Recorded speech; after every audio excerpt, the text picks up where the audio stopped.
بسم اللہ الرحمن الرحیم وی لاگ نمبر 10 ہم ماتم کیوں نہیں کرتے. وکیل صحابہ و اہل بیت حضرت مولانا قاضی مظہر حسین صاحب رحمۃ اللہ علیہ، اور صفحہ نمبر 11، دلیل نمبر بھی 11، پیج 11، دلیل نمبر 11، اور وی لاگ نمبر ہے 10. بسم اللہ الرحمن الرحیم.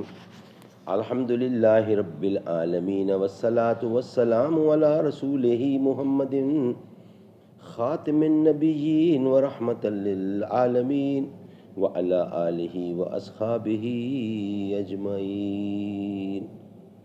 اہل تشیع یعنی شیعان طلگنگ کی طرف سے گزشتہ ایام محرم میں ایک پفلٹ بنام ہم ماتم کیوں کرتے ہیں کے نام سے جاری ہوا، اور اس میں 18 دلائل دے کر یہ ثابت کیا گیا کہ ماتم کرنا جائز ہے. لہذا جواب کی ضرورت پیش آئی. جواب کی ضرورت گو ان دلائل میں ایک بھی دلیل ایسی نہیں جس سے مروجہ ماتم ثابت ہو سکے، لیکن اس پفلٹ میں چونکہ قرآن مجید اور حدیث شریف وغیرہ کی بنیاد پر ماتم مروجہ کو عبادت قرار دینے کا دعویٰ کیا گیا ہے، جس سے ناواقف مسلمانوں کو دھوکہ لگ سکتا ہے، اس لیے بعنوان ہم ماتم کیوں نہیں کرتے جوابی رسالہ کی اشاعت ضروری سمجھی گئی. اللہ تعالیٰ تمام اہل اسلام کو رائے حق پر چلنے کی توفیق عطا فرمائے. آمین ثم آمین بجا خاتم النبیین صلی اللہ علیہ وسلم. وی لاگ نمبر 10، دلیل نمبر 11، پیج نمبر 11. ہم ماتم کیوں نہیں کرتے. وکیل صحابہ و اہل بیت حضرت مولانا قاضی مظہر حسین صاحب. زباں پر مومنوں کے جب بھی ذکر تاجدار آئے تو اس کے بعد لازم ہے کہ ذکر چار یار آئے. ابو بکر و عمر عثمان و حیدر جب بھی باغباں ہوں تو پھر کیوں کرنا باغ مصطفیٰ میں ایک بہار آئے. رب صلی وسلم دائما ابدا علی حبیبک خیر خلق کل یمین. دلیل نمبر 11، حضرت ابو طالب اور حضرت ختیجہ کی وفات کے سال کو حضرت صلی اللہ علیہ وسلم نے عام الحزن یعنی غم کا سال کے نام سے یاد کیا ہے. یہ تھی دلیل نمبر 11. اب اس کا جواب جناب حضرت قاضی صاحب کیا لکھتے ہیں.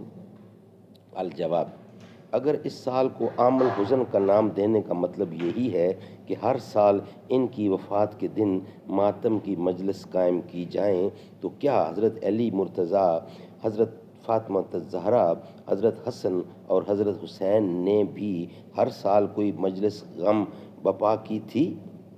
یہ کوشچن ہے.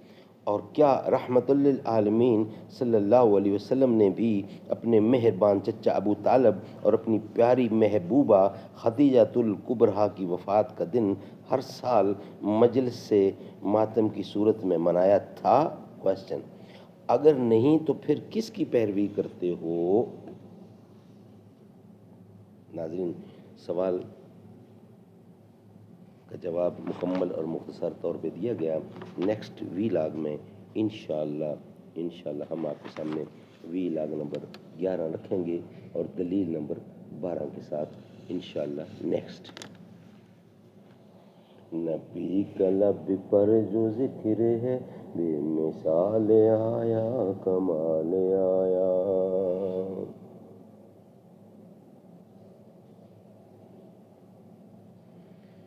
جو ہجر طیبہ میں یاد بن کر خیال آیا کمال آیا. تیری دعاؤں کی بدولت عذاب رب سے بچے ہوئے ہیں. امت کے حق میں جو تیرے لب پہ سوال آیا کمال آیا. عمر کی جرت پہ جاؤں قربا سے کسر و کسرا بھی ان سے لرزا. عمر کے آنے سے کفر پر جو زوال آیا کمال آیا. غرور حوروں کا توڑ ڈالا لگا کے ماتھے پہ تل خدا نے. جو کالے رنگ کا غلام تیرا بلال آیا کمال آیا